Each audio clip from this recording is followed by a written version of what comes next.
stop it? Yeah, if we just like project our voices loud so the camera can hear us. Or even just say your name before you All right. Shall we start with an opening question?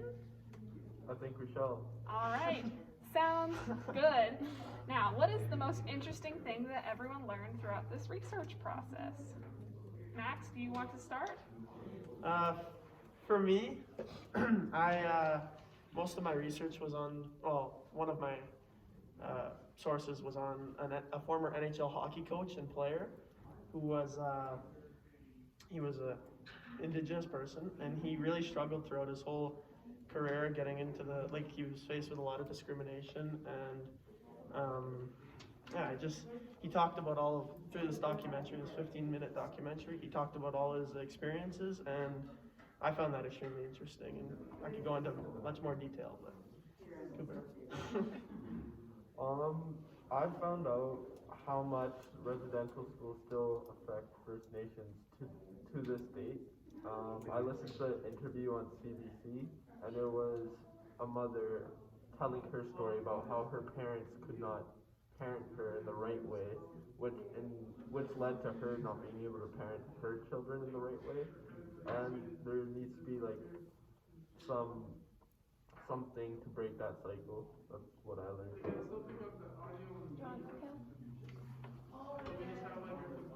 I found that the most interesting I learned about was the fact that the last residential schools didn't close until 1996 because that was so recent. And I got that from the Government of Canada website. One of my sources was an article from the Global and Mail, and some statistics from it was that 75% of First Nation children are in the ages of 7 to 15. So I thought it was really interesting how young they can be, when they can experience trauma from residential schools and stuff like that. The most interesting thing that I learned was the difference between intergenerational trauma and historical trauma. So intergenerational trauma is within families. One ancestor experiences a trauma, and that impacts their actions, which impacts their descendants because of the way they parent, like Kabir said, or other things.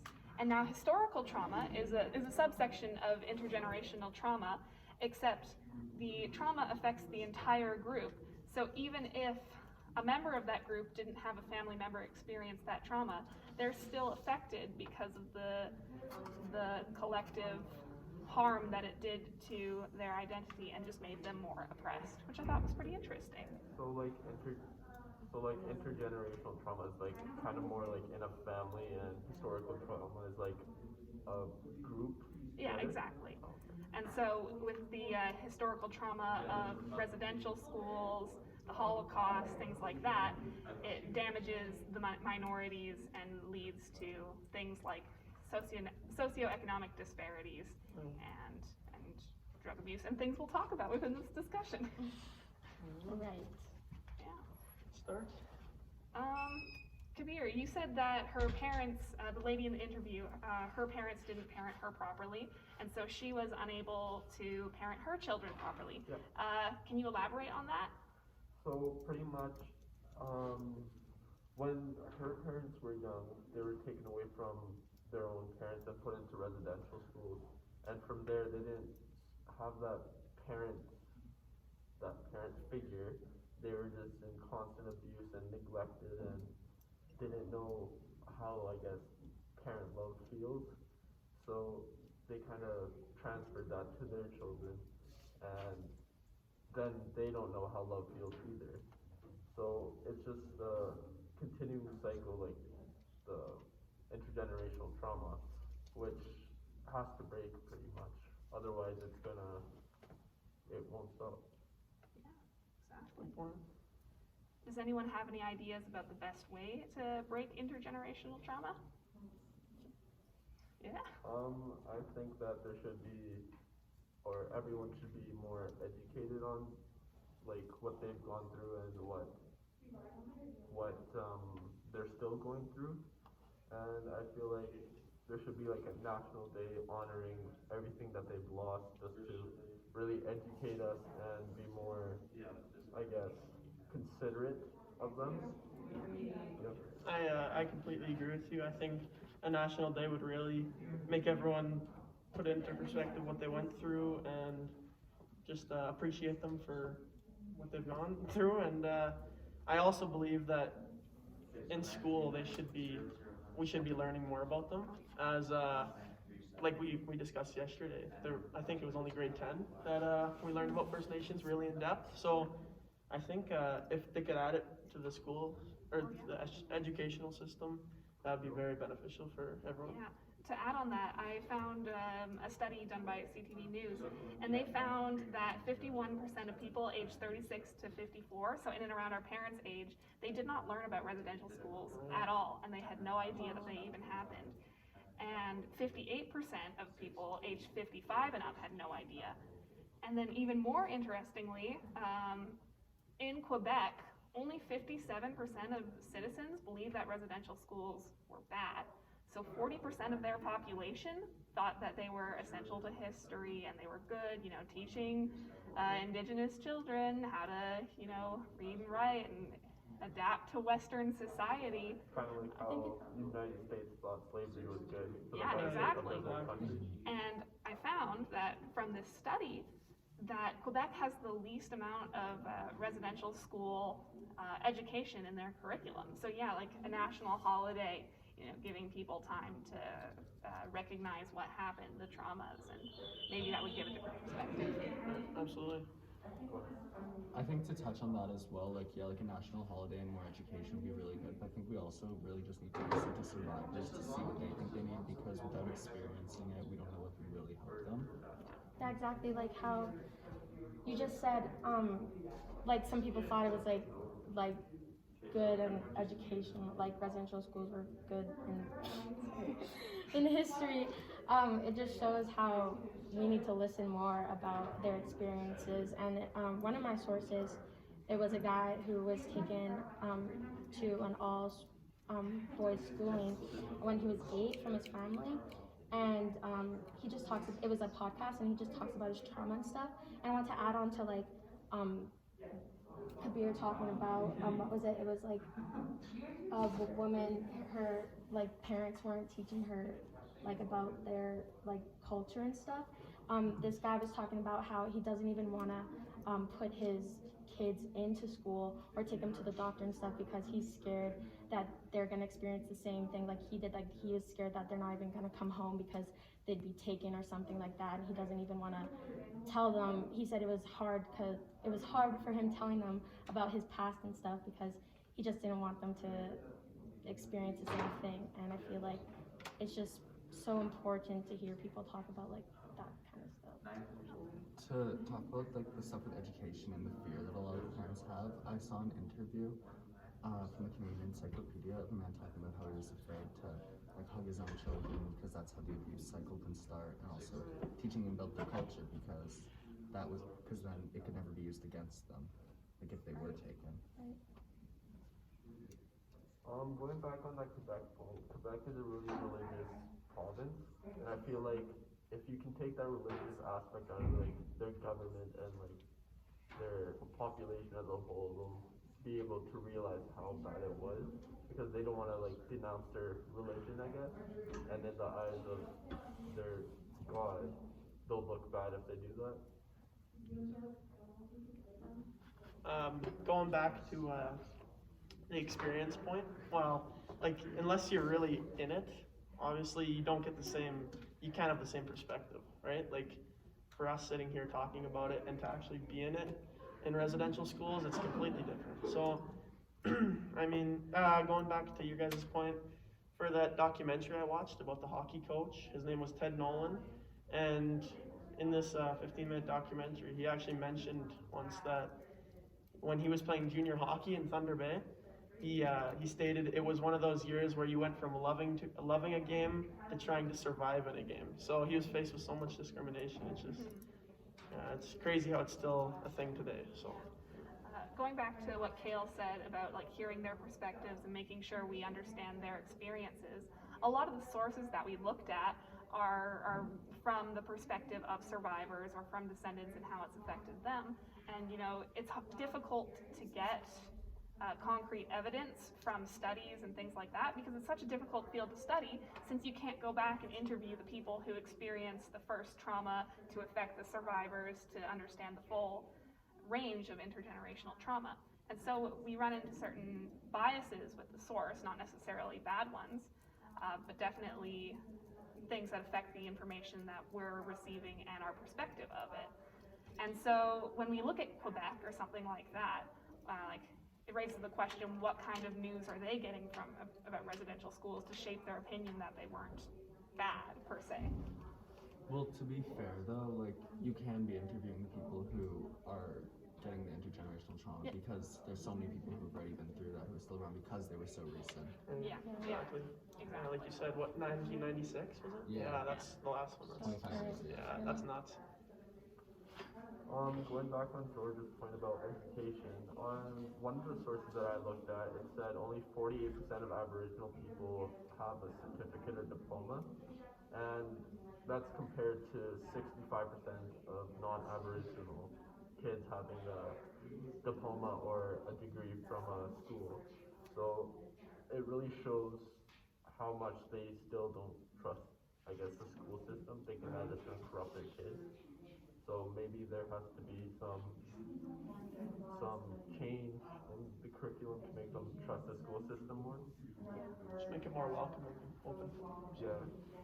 I just wanted to quickly go back on what I was saying about studying the intergenerational trauma. My point was that it is recent, and so that's why residential schools is the best case study to use because we can't study it because it was so recent. Yeah, just wanted to clarify that. I also wanted to touch on drug use and abuse and the discrimination that's brought because I've read a lot about like the intergenerational trauma and that encouraging like people using drugs to try to escape from their pain, and then that's really brought on like a very popular stereotype that all Native people are like addicts or whatever you want to say, and I think that's been very damaging for a lot of them. Yeah, like there was it wasn't one of my sources, but I heard something about like how even some are like they are like some indigenous people are what am I trying to say?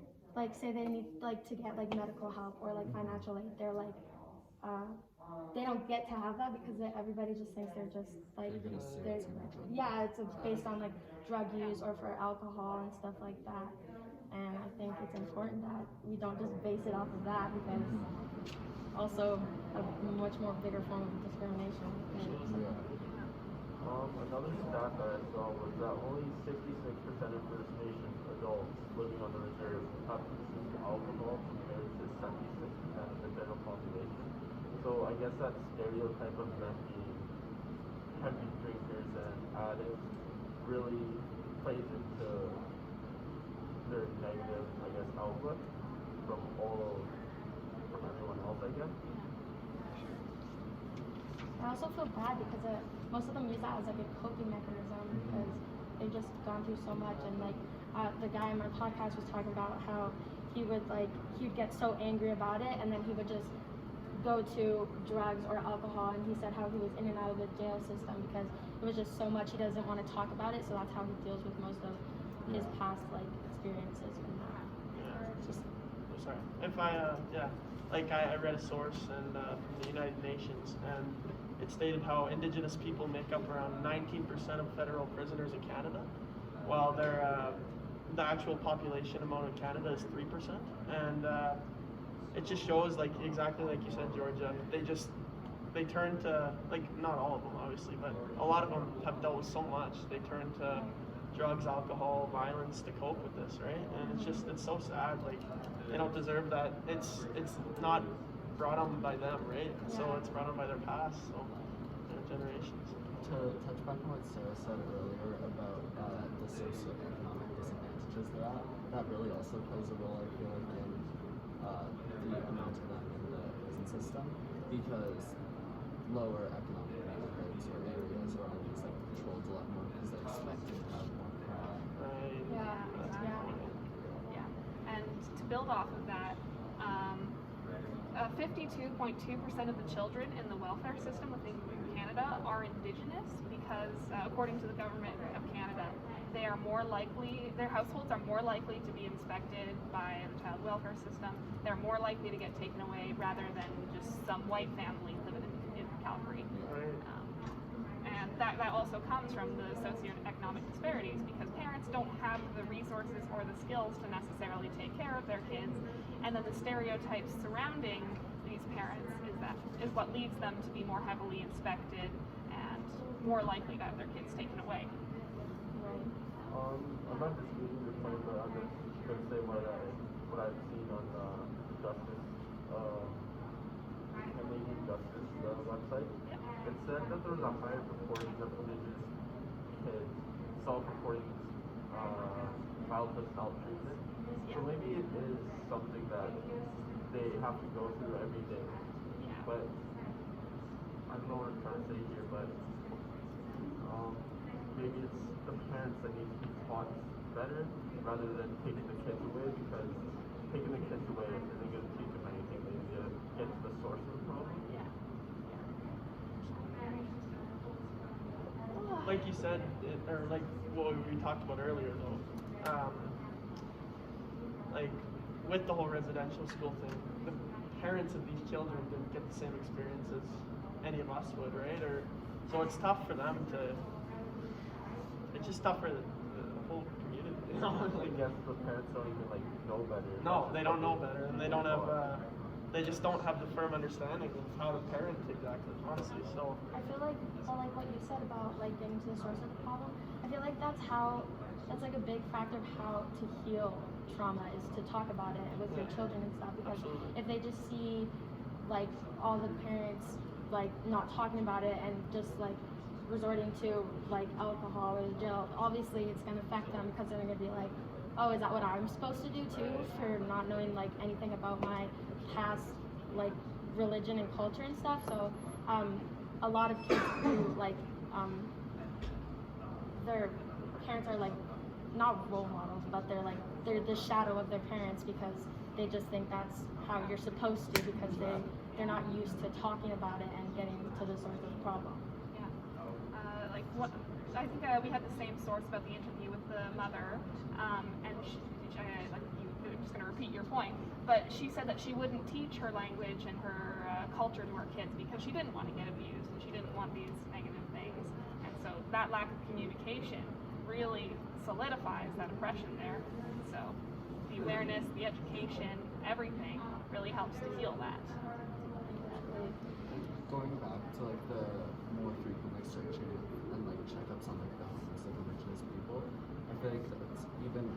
I remember, I don't know, it was one of my sources. I was reading it somewhere else, and it was about how they're also more likely if they're in nicer neighborhoods, similar to some stuff we've seen with Black Lives Matter, how people of color are just more likely in general to be assumed for crime if they're in a nicer neighborhood, because historically they weren't really there because the socioeconomic disadvantages from the trauma that's been brought. Exactly. And the government of Canada decided that one of the best ways to heal the socioeconomic disparities within Indigenous survivors of residential schools was through reparations, monetary reparations. And so they gave $10,000 to anyone who attended residential schools, and then $3,000 extra for every year that they attended. And I was like, oh yeah, that's cool. That helps, the survivors. They're probably a little bit older now.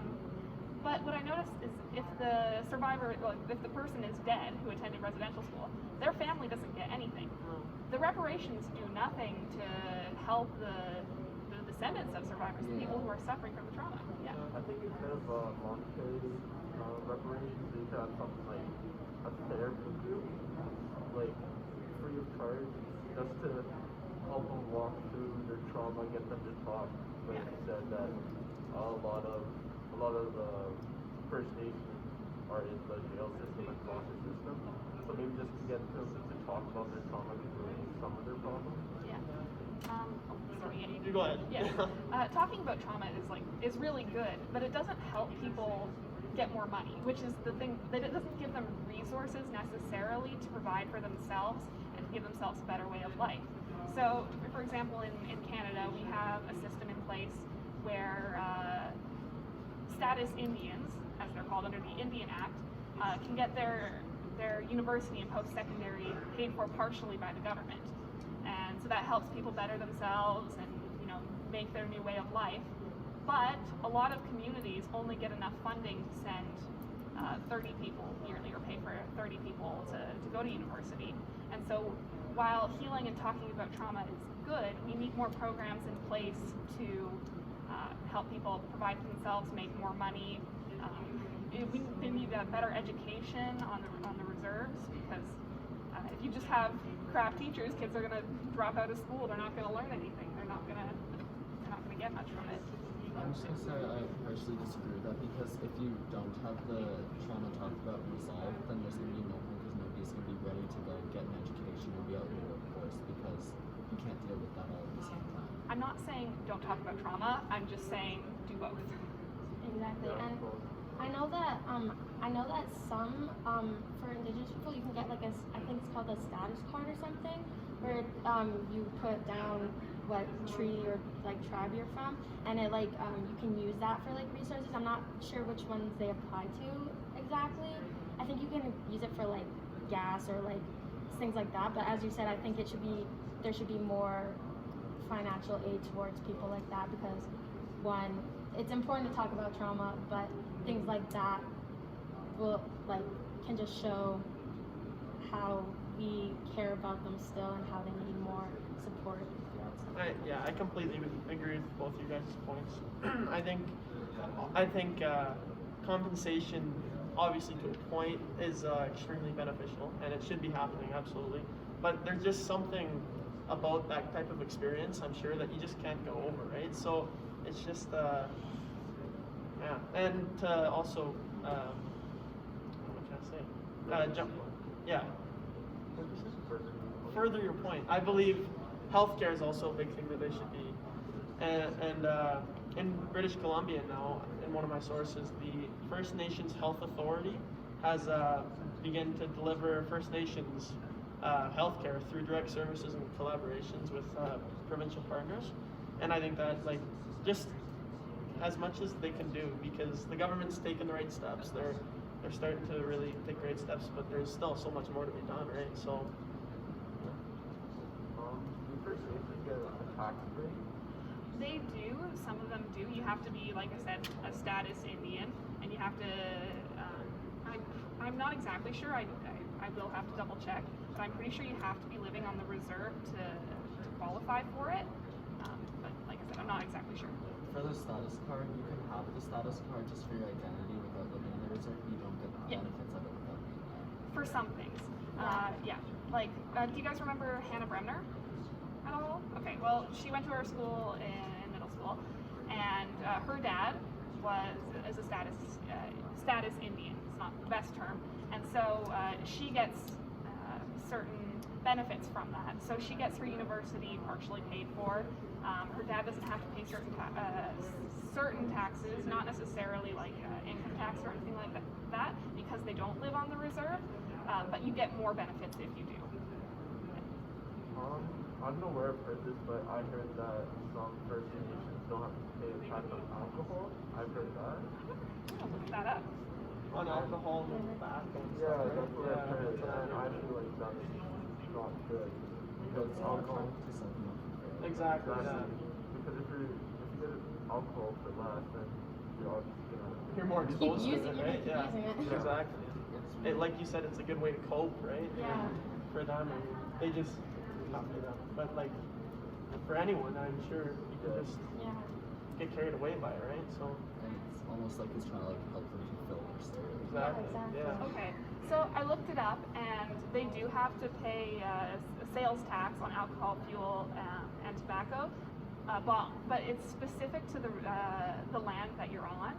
So they set their own rules for taxes, and so there might be a couple of them that don't. But since they're making the alcohol and they're selling their own things, they don't charge. They can choose not to charge taxes on certain products. That's not a thing that the government is imposing on them. Yeah. Yeah, like you said, that is setting them up for failure if it was. And then back to, I think it was what Georgia said about people not trusting the healthcare system. Right. I remember seeing a lot of commercials recently, like encouraging especially Indigenous people to get the vaccine and like trying to encourage them that it's not going to hurt them because people are just so scared to get it because of like the past experience with like medical people in the medical fields and like not trusting them. Yeah. Oh yeah, 100%. For one of my sources, there was some First Nations who went to the hospital for, I think, I forget what pain it was, but the hospital told her that she's fine. She went home, and then later on in the night, she died. Like they refuse service to Right. some Indigenous people, Yeah. Happens a So, lot. especially based on. Oh really? Yeah. yeah, it was in Winnipeg, I think. Yeah, I've heard about Yeah. that. Was that recent? I think so. Yeah. They're less likely to believe. They'll just assume it's like exaggeration or whatever. And that's just Yeah.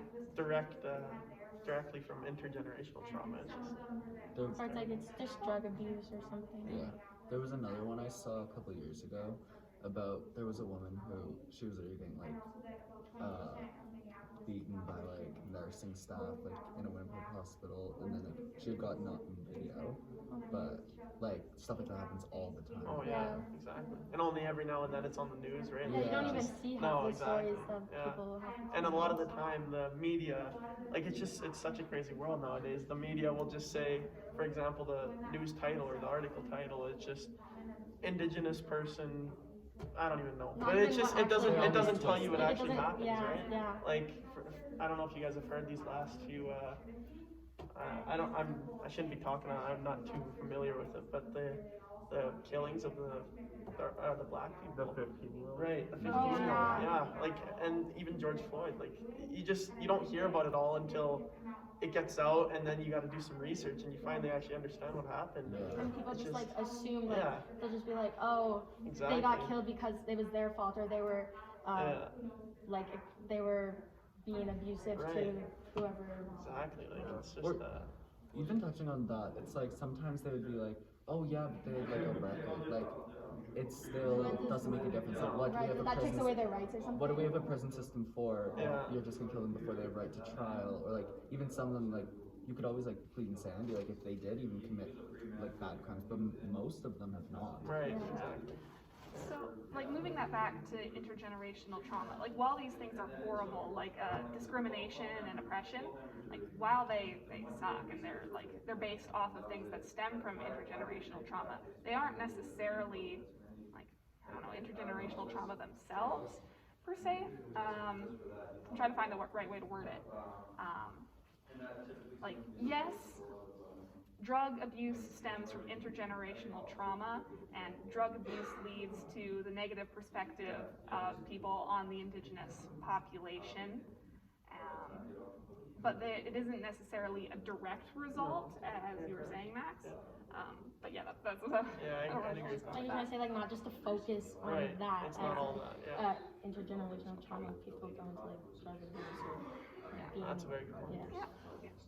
Going back to the healthcare discussion, a lot of First Nation tribes believe in like self-medication. They have their own rituals to get better. Maybe that's the reason why they don't go to a hospital as much, because they don't believe in the medicine, I guess. Yeah, that's And they believe in more natural remedies. Yeah.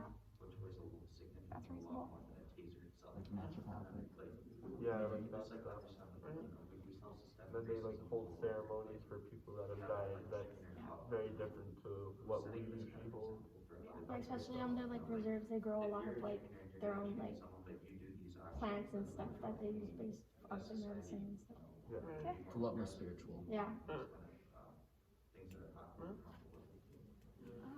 Well, let's look at our notes here and see if there's other stuff we want to touch on. What time are we at there?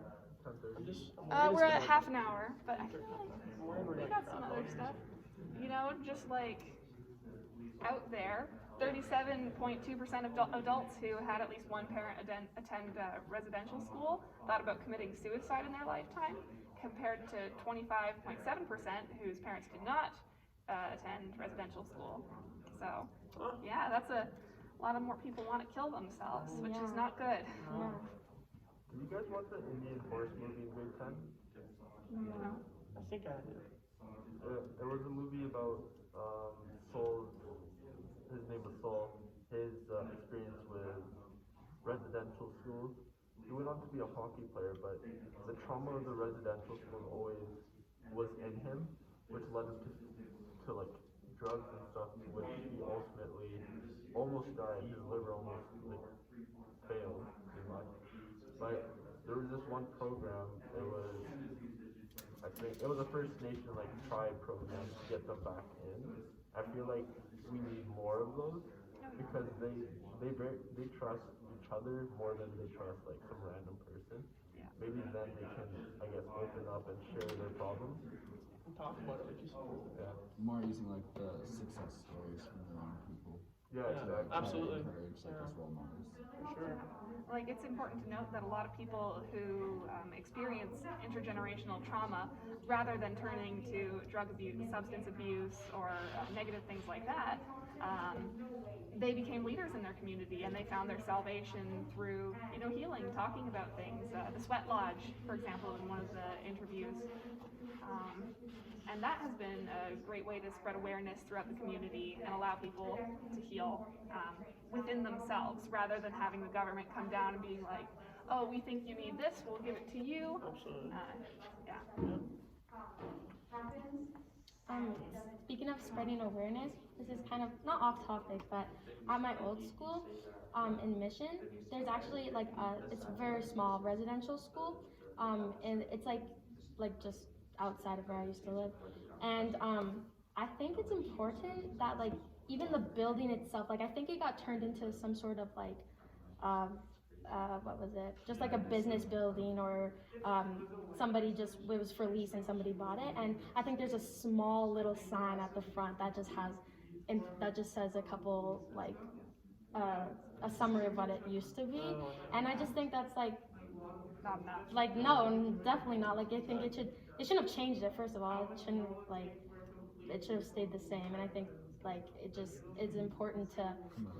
Yeah, exactly. And there is even like beside it there was like teepees and stuff that even got taken down. Right. And I just think that's just so horrible because Yeah. people, like some people probably walk by and just, oh, it's a regular Yeah. building. There's no No, history to it or exactly. anything. Yeah, So that's I a good just think point. it's important that like there should be more. Remember, right? Yeah. Like, yeah, exactly. Well, that raises the question. There were a lot of residential schools in Canada. Yeah. Should all of them stay up and serve as reminders, or should they be converted into something else, for like businesses for healing, or like maybe I don't know, therapy centers for First Nations Right. people, something like that, Yeah, maybe? I think definitely it should turn something that resonates with it, not something totally Yeah. different that doesn't even. Exactly. I would say Mental. they're like reminders to keep it prominent or something that would promote healing, but I don't think they should be able to be brought up by just whoever Yeah, is exactly. interested, like to Just make it totally over forget about the time. past. Like, yeah, agreed. The St. Anne's residential school was the worst residential school there was. And in Calgary, there's still a school named after St. Anne, which is very bad. So I think they should like review all the, I guess, who they named it after. Yeah. Well, who is Saint Anne? Do you know? St. Anne, she was a Roman Catholic, and she was one of the nuns at that residential school. Yeah. Because the churches were each designated like a residential school to run. Is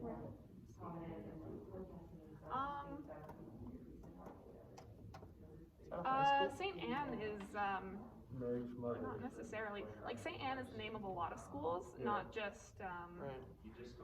not just that. Like I'm just trying to see when she was. So she was born in 50 BC. Oh, that's Mary's mother. She was probably named after her. Yeah, so a lot of people named Saint Anne or Right. schools are named after the Saint Anne, not necessarily like bad thing. I don't think we need to go as far as changing the names of Catholic schools. It's like this is a bad example, but if a residential school had been named like Jesus something, and that's like a pretty common name for schools to have Jesus in the name, it wouldn't make sense to get rid of all the Jesus schools just because they happen to be associated with a residential school.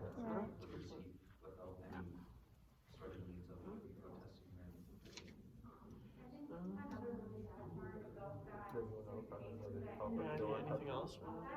Well, I have a friend, and he's Indigenous, and he didn't know he was Indigenous until like last year when he was applying for university, and his parents were like, "Oh, by the way, we've registered you as a status Indian, so you can get subsidized university."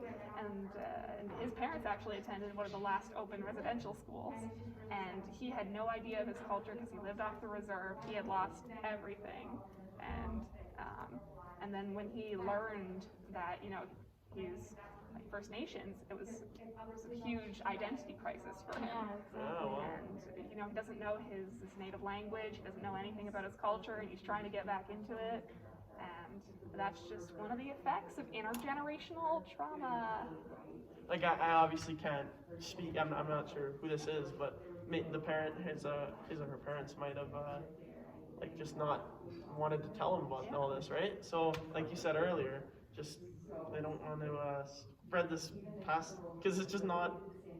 It's not what they want to remember, Yeah, like exactly. yeah. That also just shows like how you're saying like he doesn't know anything about like his culture, like the language in it. I think that just points back all the way to like especially residential schools from like where it could stem from, like how they were like they would get like verbally or physically abused for speaking their language, and it just shows how it can just grow into how people don't even know like how to speak it or anything like their For sure. beliefs and traditions and stuff like that. Awesome. In conclusion, what was the most interesting thing you learned from this discussion? Max, do you want to start? Personally, I'm really shocked about Kale's point earlier about how residential schools were.